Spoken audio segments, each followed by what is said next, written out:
So the best way that I could describe my lawn right now is a boxer in about the 8th round of a title fight. He's a man! Nieprawda. Tak. Wzrok. Żelazo. Winning more than he does. No pain. No pain. No pain. No pain. No pain. No pain. Okay, take it to him. Take it to him. Take it to him. But hey, fall is right around the corner, and that is our best opportunity to get this lawn back in fighting shape.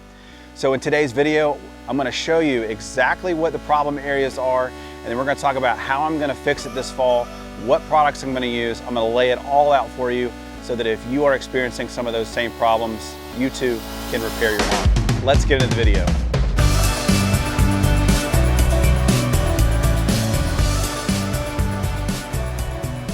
All right, so before we get started into the video, let's walk the lawn together. Let me show you some of the problem areas of what I've been dealing with, and kind of so you can understand what the scope of the issue is.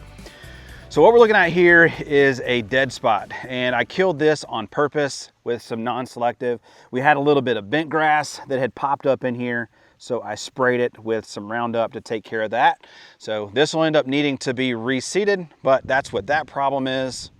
Over here in this little side area is where the Bermuda grass was. As you can see, the Bermuda is absolutely fried. It is dead, which is what we want. But we knew that the lawn was going to take a hit, and so you see a lot of the dead areas in there. Again, not a problem. We're going to fix that with an overseed anyway. But as you get in here a little bit closer, you know, you see some of the grass. I mean, it just takes a hit. There's just no two ways about it. So we've got to correct in this area too. And then when we come over here, you know, we went through those few weeks of really upper 90s, and we got a bunch of rainfall, so we had a little bit of a fungus issue. But I do want to show you something pretty interesting here. So I have a curb that runs along the road, and you can see all the way down through the edge of the curb, the grass has really taken a beating. And I think that was just some die-off. Just because, I mean, even though I was watering the lawn, you know, this part next to this driveway and all along this curb just heats up so much that, you know, no real amount of water is going to be able to help. Plus, I think I had a little bit of a fungus issue too, because I want to show you something. So you can see my mower lines, they run this way. And I think I had a fungus because you can actually see right where my tire marks are. You see this little fungus, little dead spot here. And then you see another one here, again, right along that tire mark.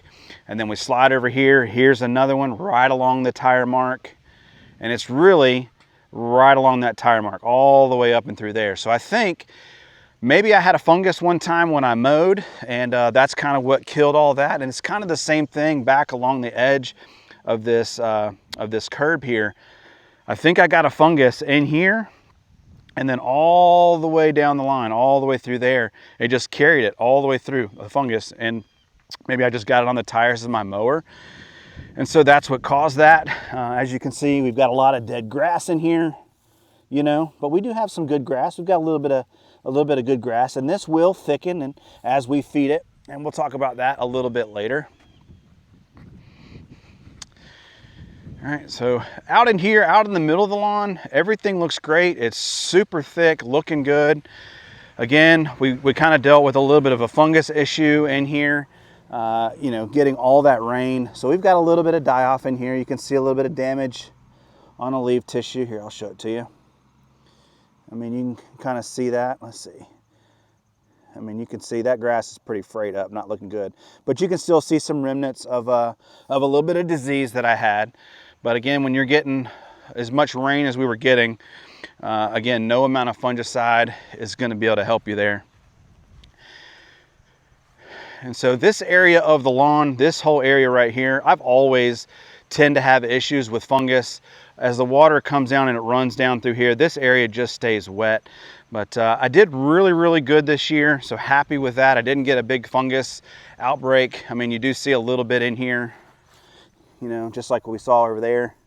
So we've got a little bit of dead grass. We're gonna have to get that up, but again, we'll talk about that later. Here's another dead spot that I sprayed with some Roundup or some non-selective, and just that another little portion of some bent grass that came up. This is something that I like to do maybe 3 or 4 weeks before I plan to overseed. I just walk the lawn, and anywhere that I see any weird grass types that maybe have popped up over the summer, I go around with a non-selective and I spray them and I get rid of them. Because we're going to be seeding anyway, right? We might as well go ahead and get rid of them. And non-selective, make sure that they are gone and good to go. All right. This part of the lawn, I'm honestly probably pretty embarrassed about. It probably looks the worst. I had a couple things going on here. Again, the water runs down the driveway. This area stays wet. And I also had a lot of nutsedge in here. So I was dealing with fungus. I was dealing with trying to battle some nutsedge in here. And I lost a bunch of grass in here. So this just looks like crap, doo-doo, whatever you want to call it. It just... yuck. And we'll walk through exactly how we're going to take care of that as well. Kind of the same thing on this side of the lawn as well. Again, all the water runs down. This area just stays wet. So yes, I had a little bit of nutsedge in here, but I also had some fungus.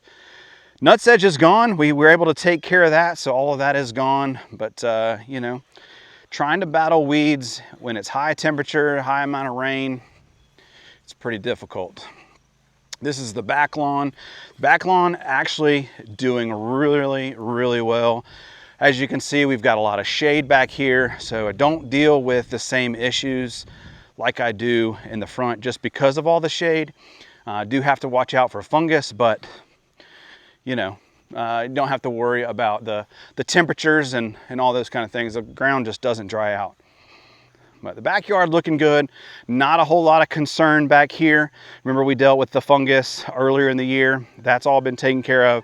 Grass is super thick back here and looking good. Backyard always looks good this time of year because of all these trees and all that kind of stuff.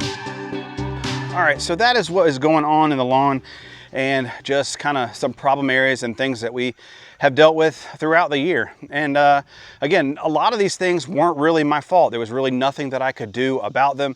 They just are what they are. Of course, the areas that I sprayed with Roundup, of course, those are my fault, but it's just part of the process. I want to have a really nice looking lawn. And so in order to do that, I want to have a uniform, all single grass type looking throughout the lawn. And I just think that looks good. So, but as far as the fungus and all that stuff, like, there's nothing I could do. I'm not really worried about it. I knew that we were going to be able to fix that. So let me turn the camera around and show you some of the products that we're going to be using this fall, going into fall. And I'm going to leave links down below if you want to check them all out. They are affiliate links, so if you do end up using them, they will help the channel. So let's turn the camera around and show you exactly what we're going to be using. All right, so I am going to be doing a fall overseed. It is currently the beginning of September, and I'm probably going to wait a few weeks. I know the temperatures are really conducive to getting down grass seed right now, but I'm just going to be patient and wait. I'm not in any hurry, so it'll probably be at least a few more weeks before I decide to pull the trigger. No surprise here, I'm going to go with the GCI Spreader Elite. I'll leave links down below where you can check all this out. This is by far my favorite grass. Let me show you the label, what it looks like.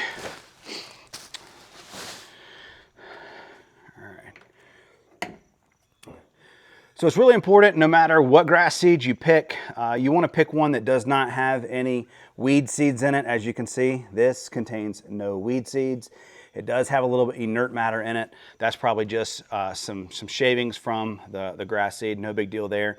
And there's no other crop seeds. This is an incredibly high quality grass seed. And that's really probably one of the biggest things that has contributed to the way that my lawn looks. You know, if you want to have a nice meal, you need to start with good ingredients, and this is probably one of the best grass seeds that I've ever used, and I'm a huge fan.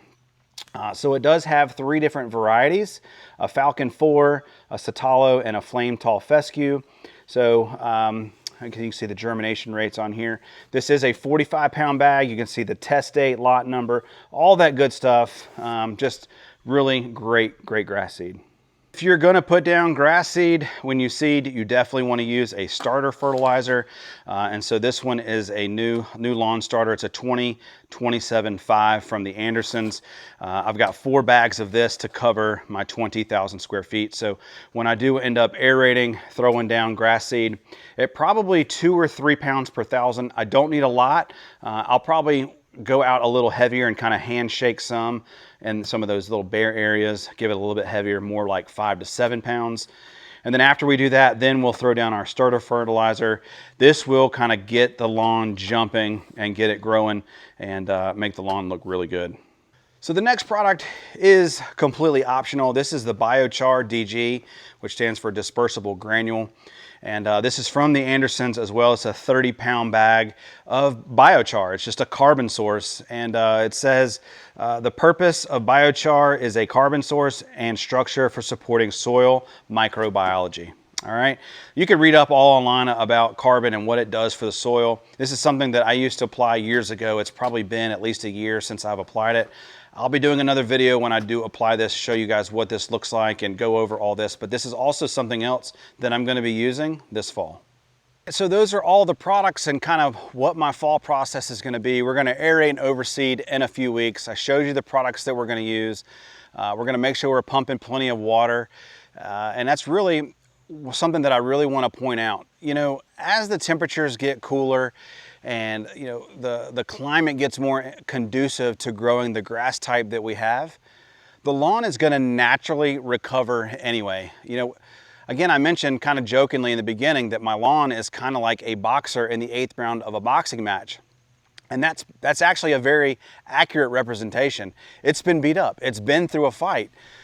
Summertime has been incredibly stressful on my lawn. And so as the cooler temperatures come on, those grass blades, the grass plant, the grass blades, the roots, you know, they've been under a lot of stress from bugs, from fungus, from heat, from the sun. And so as things get more conducive, those grass plants will widen, they'll thicken, the roots will regenerate, they'll start diving down deep again, they'll just fill out, and the lawn will naturally fill in on its own. So that's kind of why I want to wait a few weeks and let the lawn kind of recover a little bit. Also, the grass type that I use is a rhizonomous tall fescue. A big reason why I like that grass type is because it will do some self-healing. Now, it's not going to spread anything like Bermuda grass or anything like that, but it will thicken and it will self-repair even as we move through fall, through the winter, and even into spring next year. So, not worried about that at all. But hope you guys enjoyed the video. Hope it helps you out. Leave me a comment down below and let me know what your plans are. I would love to hear from you. And as always, ask a question. That's what we're here for. My name is Devin. I'm the DIY Lawn Coach, and I can't wait to see you on the lawn. Peace.